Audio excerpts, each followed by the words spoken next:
And we're back with our candidate video sit-downs. Drew MacEwan is the guy who's sitting on the camera side. Dieter Gallen, the voice, off camera. Drew is the incumbent for 35th District State Representative position number 2. He prefers the Republican Party. And Drew, take a few moments to briefly tell everybody about yourself, your background, why you are running for re-election, and why you feel you are the best candidate. Sure. Thank you, Diedrich. Thank you for having me here this morning. I appreciate the opportunity. And yeah, a little bit on my background. I was born and raised in the Midwest, and came out here via the Navy in the early 90s and served on a couple of submarines out of Bangor and did 5 strategic deterrent patrols. And when I got out of the Navy, I went to the investment field, and in 2001 started my own company, and that was just prior to 9/11, and not the best timing, but we got through that, and I'm proud that 13 years later we're still in business and still clicking. And after going through that crisis, the 2008 crisis, we've seen some hard times, and I've taken that experience and that understanding what it takes to get through difficult decisions and keep a company afloat, and it's afforded me the opportunity to get involved in some other businesses as well. And I want to take that business experience and continue to use that in Olympia. We've got to continue to move the state forward. We've seen some recovery, but we need to have more. And when I ran in 2012, I campaigned on three main issues: education, which everybody's talking about and continues to, and justifiably so; the jobs and the economy issue, and I believe those two tie hand in hand; and also reforming state government, making it more efficient. And just recapping real quick, what we've done on some of those. On education, my first floor speech, I spoke to fully funding education, doing it first in its own budget that we could deliver to the governor before the regular budget, and we remove it then from all the political shenanigans that goes on in Olympia and holding it hostage to other issues. We just need to do it first, fully fund it with the first dollars, and be done, and then we can have the debate about all the other issues that are out there. That was my first floor speech. I fought for legislation on that. We're going to continue to work on that. That hasn't come through, but one area that that I feel we've done a good job on is continuing to fund it and putting more money in. We've got to do more still for education, but in that biennium budget, we put $1 billion in, and in the supplemental budget this past year, $155 million. We're making progress, but we need to do more, and we need to do it quicker, and we need to get local control back to local districts. On the economy and jobs, I was proud to be a part of the aerospace task force and keeping our aerospace industry here, but we forgot about the rest of the economy in this state, and I proposed a bill that would essentially do what we did for the aerospace industry and give that to every other business in the state, and that legislation did not pass through, but we're going to continue to work on that as well. Then when it comes to reforming state government, I've been outspoken about the Department of Transportation, and I know we've got that a little bit later on in this conversation, and I'll save that for then, but there are reforms that we need to do before we ask taxpayers to put more money in. Okay, let's get into the questions. You talked about education, so everyone says their top priority is fully funding education. How do you plan to reach that court-mandated mandate, and can it be done without sacrificing other programs? If cuts have to be made, how do you determine what to cut? First of all, again, I think that the paramount duty, and the Supreme Court was right in saying that the state has not lived up to that paramount duty, is to fully fund it, and we need to do that. But I take issue with the court now in saying, where that funding should go and how much that funding should be. That is the prerogative of the legislature. So first, we're seeing some tension here between the legislature and the Supreme Court. But I think the solution, again, is doing an education budget. We do it first. We pass it into law by March 1st in our budget session, deliver it to the governor, and we get that situation resolved. And if we fully fund it, yeah, that's going to cost some other areas in the general budget. But let's look at our revenue. We're continuing to see revenue going up the past 3 bienniums, and we have not designated that all to education. I believe we need to do that. So let's put all that new revenue directly into K-12 education. Let's fund it first in its own budget, deliver that to the governor, sign it into law, and then we can work on the rest of the state budget. So by designating all new revenue to go into K-12 funding until we get to that equilibrium that we need to be at, I believe that is the solution to that issue, and making that budget first. And we'll see where that puts us then in the rest of the operating budget. Transportation, another priority, and there has been a lot of talk about reforming the State Department's transportation. How would you accomplish that reform? Frankly, well, first of all, I want to say I have no issue with our rank and file workers, the guys that are out there, and women that are out there doing the jobs and making the roads better and building our projects. That's not where the issue is. The issue is in our upper management of the Department of Transportation. Frankly, we need to scrape it, and we got to start over. The leadership in the Department of Transportation has been horrendous. They take pride in the fact that it takes them 10 years from conception to completion on a project. 10 years. We spend 60% of our dollars on paper before we even do the project. We have some layers of bureaucracy there that just don't need to be there, and we need to streamline that. And a classic example, very recent, is the Skagit River bridge collapse. The media, I think, has misreported this quite a bit. The bridge was not deficient. A truck hit the bridge fell down. That's what happened. There wasn't some structural defect that happened. It was a driver error that caused that catastrophe. But obviously, he created a huge bottleneck there on the I-5 corridor. But what happened? That happened in May. And by the end of December, we had a new bridge in place that's functional today and is up to code and standards and everything else. And in 5 months, we got that done, not 10 years. Because you know what, they realized, wow, when push comes to shove, we've got to do this. We've got to waive all the bureaucracy that we put on ourselves and just put the project forward. That should be the standard, not the exception, is that model of getting something done in a timely fashion. You know, and when you look at, I think that, when we look at the cost of transportation, we charge sales tax on our own projects. That's just not economically responsible, because we bond our transportation projects anywhere from 20 to 30 years through taxpayer bonds. And that we're paying interest on. Does it make sense to charge sales tax that goes into the general fund that we then pay interest on for 20 to 30 years? It doesn't, and that just adds inflationary costs to our projects. I'd like to end that. I'd like to reform transportation so that congestion relief and freight mobility are the priorities. And that is how every project would get scored as to what gets done. Instead, we're spending $1 billion to build a light rail tunnel from Westlake to the U District. That'd be 10 or 15 Belfair bypasses. They have a pontoon floating bridge that sank. They have a ferry that listed 6 degrees to the wrong angle, or to the right, excuse me. They built an on-ramp in the wrong location. And you look at these series of errors, and it's been a mismanagement, and I have not seen it get better. And I'm going to continue to fight for that. And I'm not going to ask the taxpayers to put more money into a broken system. What are the top transportation needs in the 35th District? There's certainly the Belfair bypass, and that goes hand in hand with the South Kitsap industrial area, which is key to our national defense, and with the Navy Yard and everything. That whole region up there from Belfair going into Kitsap County is critical.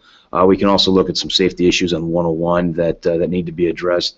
Those are key. And we have a great here. We're sitting here in the Port of Shelton today, and we have some great light industrial companies here, and they need to be able to get that product to market, and that's to the I-5 corridor. So I think, long term, looking at what we can do to make 101 safer and more reliable would go a long ways in that. But certainly the Belfair bypass and the South Kitsap industrial area, and putting more roads and rail into those systems so that we can get our products to market would be substantial, and also take care of that congestion relief up there.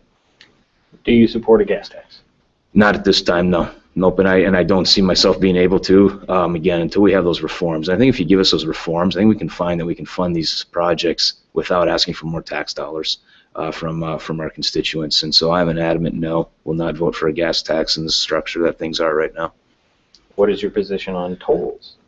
I think we have to be open to ideas, and in other ways, especially on some mega projects. It's something we can't just arbitrarily remove it from the process. But again, reforming transportation and cutting those costs, I think we can lower what we're asking people to pay. But it's an option that needs to be there. And you look at a lot of things, especially in the East Coast of the United States, and how they've been built, and a lot of it's been through that type of a structure. It's a true user fee. But you have to be conscientious of the impact that has on residents. And we see that here, even though obviously we don't have a toll system.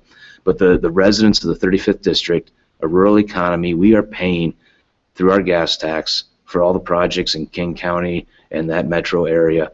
And it is another, every time we increase that gas tax, it's another dagger to the heart of the rural economy. And you need to be conscientious of that impact to people. And again, that's why I oppose the gas tax, and you have to be very sensitive in what that impact would be on any tolling system. Are tolls a better way to get projects funded? Potentially. I think you got to be open to it. But I'm not going to make a blanket statement that yes or no on that. I think you got to take that one step at a time.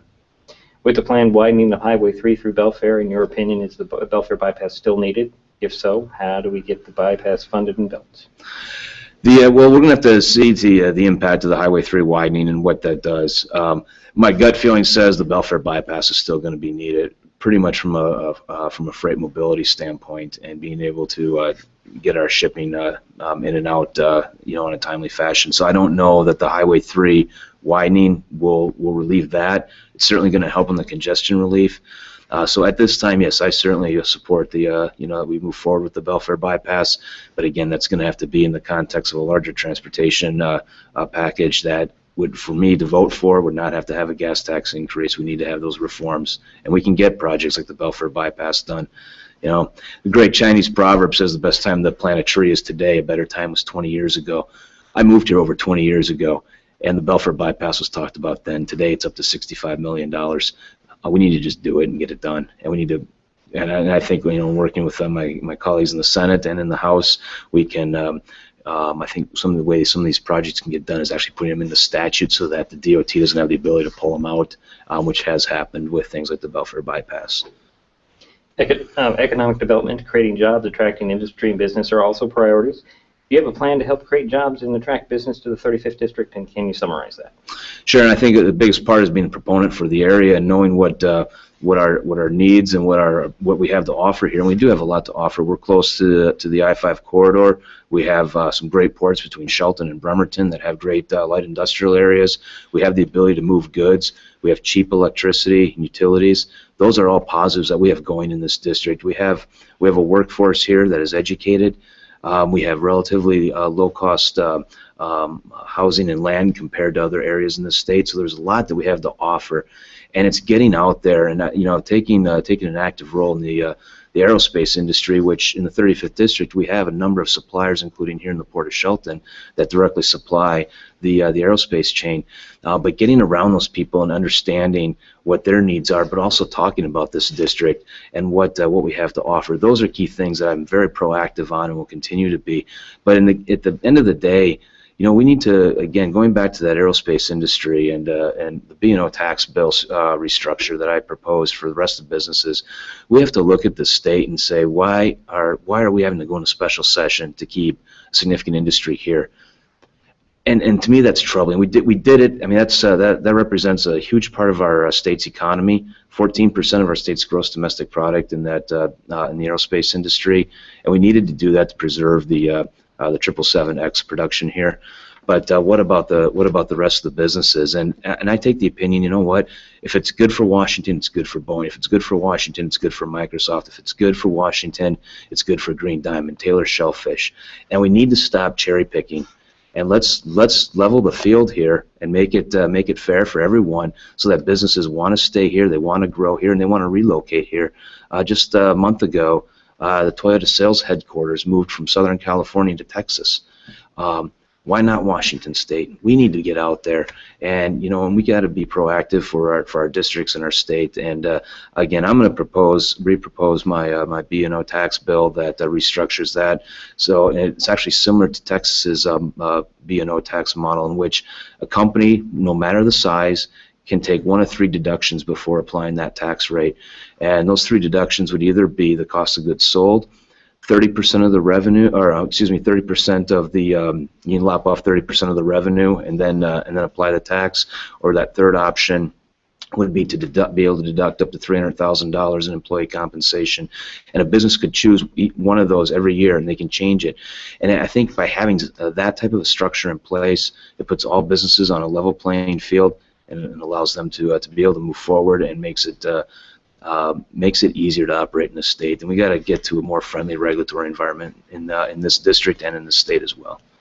Are you in favor of increasing the minimum wage? If so, how do you propose to go about raising that wage to lessen the impact on small business? I'm not in favor of increasing the minimum wage. If we do that, we're going to lose jobs, and that's a reality. And I can tell you, being part owner in a restaurant, we'd have to cut 3 to 4 people. How do you tell them that, but the standard of living is going to be better? Well, you just lost your job. That's reality for a lot of small businesses. And at the end of the day, when we look at the inflationary increase, if we move that wage to $15 an hour, as Seattle has done, SeaTac has done, what happens when the whole scale? everybody else's wages have to go up. And so the minimum wage still is the minimum wage because you're going to have a cost of living that's going to go up substantially. And it doesn't move people into a new economic situation. The other huge side impact in raising the minimum wage is it'll have a significant impact on families that rely on the earned income credit for their federal taxes. It's going to move a lot of those families out of that, which equates to thousands of dollars for those families. And that's something that has not been talked about. And you end up seeing a lot of situations where people are going to lose that earned income credit. Those are real consequences. And you know, the solution to this is having a robust economy and a strong job market, and let the market raise those wages as the market moves along. And that's what I favor, is a strong economy. All right, Drew MacEwan, running for re-election in the 35th District, State Representative position number 2, and prefers the Republican Party. Thank you for taking some time. Thank you. I appreciate the opportunity.